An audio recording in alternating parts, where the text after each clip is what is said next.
오늘 우리에게 주신 하나님의 말씀 요한복음 5장 33절에서 36절입니다. 요한복음 5장 33절에서 36절 말씀 함께 읽겠습니다. 너희가 요한에게 사람을 보내매 요한이 진리에 대하여 증언하였느니라. 그러나 나는 사람에게서 증언을 취하지 아니하노라. 다만 이 말을 하는 것은 너희로 구원을 받게 하려 함이니라. 요한은 켜서 비추이는 등불이라. 너희가 한때 그 비거이 있기를 원하였거니와 내게는 요한의 증거보다 더 큰 증거가 있으니 아버지께서 내게 주사 이루게 하시는 역사, 곧 내가 하는 그 역사가 아버지께서 나를 보내신 것을 나를 위하여 증언하는 것이요. 아멘. 본문에 계시된 주님은 어떤 분이십니까? 보내심을 받은 사역을 자신의 증언으로 삼으십니다. 예수님에 대한 증언을 계속 말씀하고 있습니다. 예수님께서는 스스로도 증언하지 않으시고 자신의 증언을 따르지 않으시고 성부 하나님의 증언만을 자신의 증언으로 채택하셨습니다. 그러나 오늘 또 두 가지 예수님에 대한 증언이 나오죠. 하나는 세례 요한의 증언이요, 또 다른 하나는 예수님이 직접 행하시는 역사들입니다. 33절을 보면 너희가 요한에게 사람을 보내매 요한이 진리에 대하여 증언하였느니라. 그러나 나는 사람에게서 증언을 취하지는 않는다. 다만 이 말을 하는 것은 너희로 구원을 받게 하려 함이라고 말씀하십니다. 세례자 요한의 증언, 그는 진리에 대하여 증언한 것이 틀림이 없습니다. 1장 6절 7절 말씀을 보면 하나님께로부터 보내심을 받은 사람이 있으니 그 이름은 요한이라. 그가 증언하러 왔으니 곧 빛에 대하여 증언하고 모든 사람이 자기로 말미암아 믿게 하려 함이라.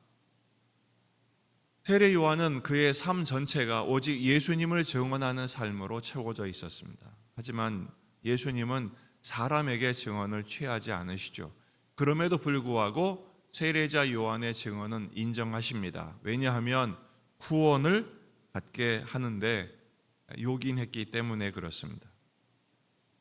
예수님은 우리의 구원을 위해서는 모든 것을 사용하시고 허용하십니다. 요한에 대한 이야기가 다시 한번 재조명되죠. 35절 요한은 켜서 비추이는 등불이라. 그가 한때 그 빛이 빛에 즐거이 있기를 원했다 그랬어요. 한때 비추이는 등불. 요한은 스스로를 광야에 외치는 소리라고 설명함과 동시에 오늘 보면 타오르며 빛내는 등불로 설명되고 있죠. 세례 요한은 오직 예수님에 대해서만 증거를 했기 때문입니다. 하지만 유대인들은 세례 요한을 따르긴 했지만 세례 요한이 선포하는 메시지는 듣지 않았습니다. 예수님에 대하여 경청하지 않은 것이죠. 그러면서 예수님은 또 하나의 가장 중요한 증언에 대하여 말씀하십니다. 36절 내게는 요한의 증거보다 더 큰 증거가 있다. 곧 아버지께서 내게 주사 이루게 하시는 역사, 그 역사가 아버지께서 나를 보내신 것을 나를 위하여 증언하는 것이다 라고 말씀하십니다. 다시 말해서 예수님이 직접 성부 하나님의 보내심을 받아 행하게 하신 사역들을 의미하죠. 마태복음 9장 35절 36절 예수께서 모든 도시와 마을에 두루 다니사 그들의 회당에서 가르치시며 천국 복음을 전파하시며 모든 병과 모든 약한 것을 고치시니라. 가르치고 전파하고 치유하신 예수님의 모든 사역들, 이 사역들이 바로 예수님에 대한 또 하나의 중요한 증거가 되는 것이죠. 예수님에 대한 신적인 증거, 성부 하나님의 말씀, 둘째, 예수님의 사역, 그리고 세례 요한의 타오르며 빛내는 등불 같은 사역, 이게 바로 예수님에 대한 증언인 것입니다. 특별히 예수님께서 당신이 하시는 가르치고 전파하고 치유하시는 사역들이 요한보다 더 큰 증거라고 말씀하세요. 바로 사명의 수행보다 더 큰 증거는 없는 것이죠. 예수님이 왜 이런 3대 사역을 하셨습니까? 성부 하나님의 보내심에 순종하기 위함입니다. 보내심을 받은 사명에 순종하는 것보다 더 큰 증언은 없는 것입니다. 오늘 말씀을 통한 적용을 두 가지로 해보십시다. 첫째는 세례 요한을 한번 다시 확인할 필요가 있습니다.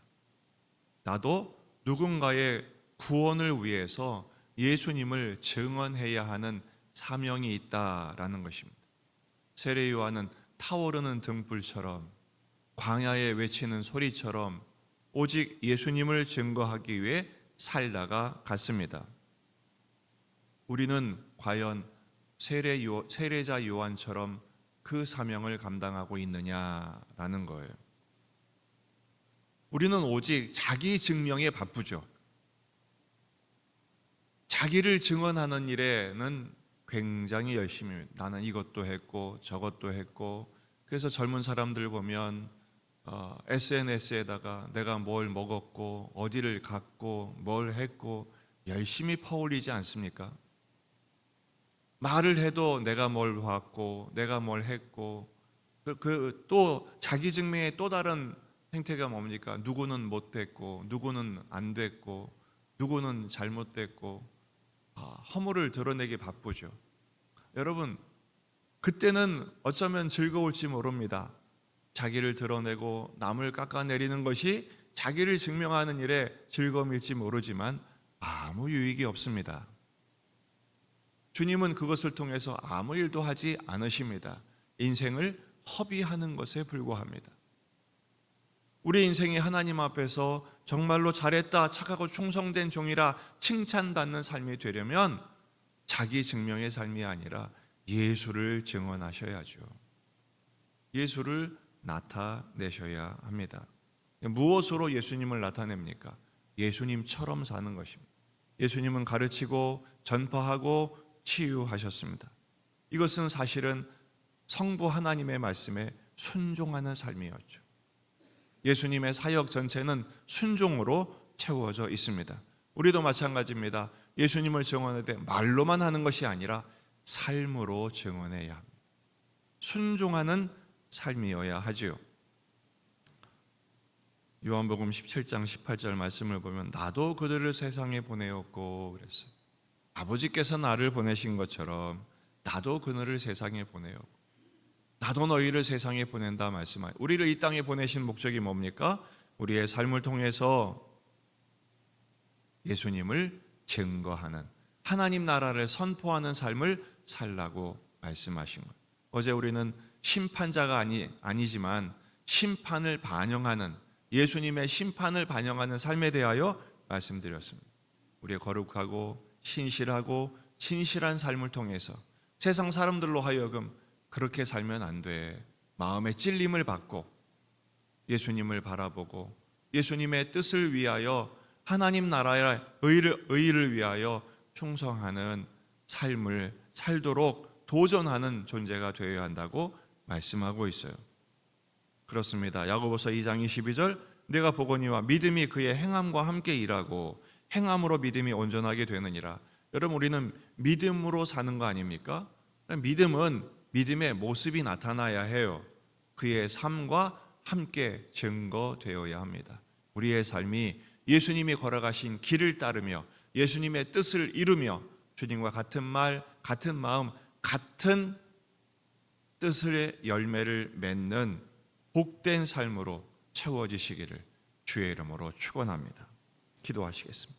말씀을 붙들고 우리 자신과 가정과 교회와 지역의 복음화, 민족의 복음화, 세계 복음화를 위해서 환우들, 보낸 아들들, 우리 새 학기를 맞는 자녀들, 그리고 출산한 가정이 있습니다. 하나님께서 산모의 회복과 또 아기의 안정을 위해서 기도하시고 또 여러분 가져온 기도 제목들과 간절히 기도하시다가 돌아가시겠습니다. 다 같이 기도합니다. 참 좋으신 주님, 은혜를 감사합니다.